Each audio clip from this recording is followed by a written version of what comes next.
Hello dears, എല്ലാവർക്കും ഏതു ജന്മകൽപ്പന പുത്തൻ പ്രൊമോ വിശേഷങ്ങളിലേക്ക് സ്വാഗതം. അപ്പം ഇന്നത്തെ ഒരു പുത്തൻ പ്രൊമോയിലുണ്ടല്ലോ നമ്മുടെ അശ്വിൻ്റെയും നമ്മുടെ ശ്രുതിയുടെയും വിവാഹം കഴിയുന്ന ഒരു രംഗങ്ങൾ തന്നെയാട്ടോ കാണിക്കുന്നത്. അതിനുശേഷം ഉണ്ടല്ലോ നമ്മുടെ അശ്വിൻ ആ ഒരു മുറിയിൽ കയറുമ്പോൾ അശ്വിൻ ആരുടെയും ചോദ്യങ്ങൾക്ക് മറുപടി കൊടുക്കുന്നില്ല. ഇതെന്റെ തീരുമാനമാണെന്ന് മാത്രമേ പറയുന്നുള്ളൂ. നമ്മുടെ ശ്രുതിക്കും പ്രത്യേകിച്ച് മറുപടി ഒന്നും പറയാൻ അറിയത്തില്ല താനും. അപ്പോൾ ശ്രുതിയുടെ അച്ഛൻ്റെ അമ്മയുടെ അനുഗ്രഹം മേടിക്കാൻ വരുമ്പോൾ അവരൊക്കെ ശ്രുതി ആട്ടി വിട്ടുകൊണ്ട് അവിടെ നിന്ന് ഇറങ്ങിപ്പോകുന്നൊരു രംഗമാട്ടോ നമുക്ക് കാണാൻ സാധിക്കുന്നത്. അതിനുശേഷം അശ്വിൻ്റെ ആ ഒരു മുറിയിലേക്ക് കയറി പോകുന്നുണ്ട്. അപ്പൊ അശ്വിന്റെ പുറകെ നമ്മുടെ ശ്രുതിയും കയറാൻ പോകുമ്പോൾ അശ്വിൻ ആ ഒരു മുറിയുടെ ഡോർ ഒറ്റ അടക്കലാട്ടോ. അപ്പൊ നമ്മുടെ ശ്രുതി എങ്ങോട്ട് പോകണം, എന്ത് ചെയ്യണമെന്നറിയാതെ ഭയങ്കര സങ്കടപ്പെട്ട് അവിടെ ഇരുന്ന് തറയിലിരുന്ന് കരയുന്ന ഒരു മുഹൂർത്തങ്ങൾ തന്നെയാട്ടോ നമുക്ക് കാണുവാൻ സാധിക്കുന്നത്.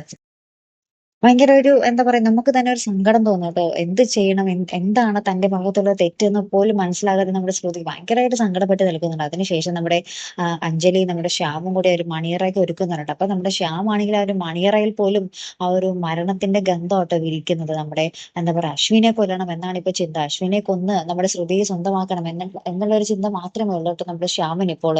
അപ്പൊ അങ്ങനെ ആ ഒരു മണിയറയിൽ പോലും ആ ഒരു അപകടം വരുത്താനുള്ള ഒരു സകല പണി നമ്മുടെ ശ്യാം ചെയ്തു കൂട്ടുന്നുണ്ട്. അത് എന്താണ് പ്രത്യേകിച്ച് കാണിക്കുന്നൊന്നുമില്ല, അതിൽ പ്രൊമോയില് പറയുന്നുണ്ട് കേട്ടോ. പക്ഷെ അതിന് പിന്നാലെ നമ്മുടെ ശ്രുതിയും കൊണ്ട് നമ്മുടെ അഞ്ജലി ആ ഒരു മുറിയിലേക്ക് വരികയും നമ്മുടെ ശ്രുതിയെ അണിയിച്ചൊരുക്കി ആ ഒരു ആദ്യ രാത്രിക്ക് വേണ്ടി ആ ഒരു മുറിയിലേക്ക് കടത്തിവിടുന്ന ഒരു രംഗം തന്നെയായിട്ട് നമുക്ക് കാണാൻ സാധിക്കുന്നത്.